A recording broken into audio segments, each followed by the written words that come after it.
Sit back and throw one back with your pinky in the air and a middle finger to the world, and join me, the eclectic gentleman Stephen Watts, as we look back on this day in pro wrestling history. But before we do, put that drink down, like, share, and subscribe, and without further ado, let's get our wrestling history on. Ladies and gentlemen, boys and girls, children of all ages, it is December 28th, and we're going to start off as we always do on a positive note. That's right. These are your pro wrestling birthdays. 1953, Japanese legend Tsunami Fujinami. 1954, he's a genius, Lanny Poffo. 1977, the second ever Ring of Honor World Heavyweight Champion, Xavier. And last but not least, 1985, the vivacious Tyran Terrell. And we're going to keep that positivity train a-rolling. That's right, these are your pro wrestling history highlights for December 28th. Jumping in the Wayback Machine and going all the way to 1876, where we see James Owens defeat James McLaughlin in New York City, New York, to win the American Collar and Elbow title, ending McLaughlin's second reign. Hitting super fast forward and going to 1949, Leroy McGuirk defeats Billy Goles for the NWA World Junior Heavyweight title in Des Moines, Iowa, ending Goles' second reign. McGuirk had already been recognized as champion by the National Wrestling Association since 1939. Jumping a decade to 1959, Mike Clancy defeats Jackie Fargo to win the NWA Southern Junior Heavyweight title in Birmingham, Alabama. That next year in 1960, Pancho Villa defeats Lee Fields for the NWA Gulf Coast Heavyweight title in Mobile, Alabama, ending Fields' third reign and beginning Villa's second. Another one-year jump to 1961, Whipper Billy Watson and Yukon Eric defeat Chris and John Tolos to win the Toronto version of the NWA International Tag Team titles in Toronto, Ontario, Canada. 2 years later in 1963, Chris and John Tolos defeat Killer Kowalski and Gorilla Monsoon for the Worldwide Wrestling Federation United States Tag Team titles in Teaneck, New Jersey. Staying in 1963, Bob Orton defeats Eddie Graham in Jacksonville, Florida for the NWA Southern Heavyweight title, ending Graham's fourth and final reign. This was the first of 3 runs with the belt for Orton.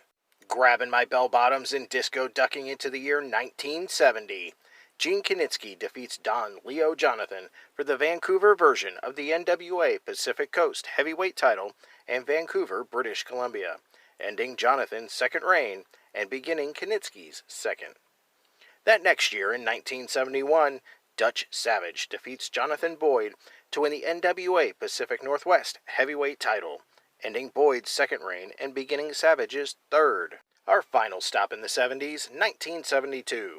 Rip Hawk defeats Jerry Briscoe for the NWA Eastern States Heavyweight title in Greensboro, North Carolina, ending Briscoe's second reign and beginning Hawk's fourth. Making 2 stops in the year 1980, first Angelo Mosca defeats Hussein Arab, aka the Iron Sheik, in Toronto, Ontario to win the NWA Canadian Heavyweight title, ending Arab's second reign and beginning his own second run with the belt. Our second stop in 1980, Kerry Von Erich, subbing for his injured brother Kevin, defeats Gino Hernandez in Dallas, Texas to win the vacant NWA American Heavyweight title.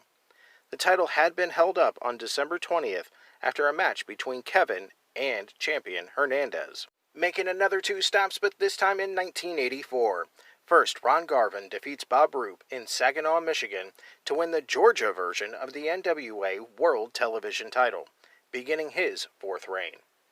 Second stop in 84, Terry Taylor defeats Eddie Gilbert to win the CWA International Heavyweight title in Memphis, Tennessee, ending Gilbert's second reign. Our last stop in the 80s, 1987, the Moondogs Spike and Spot defeat Tom Brandy and Prince Miki Kalua for the International Championship Wrestling Tag Team titles. Grabbing my flannel and going to the decade of grunge, 1992.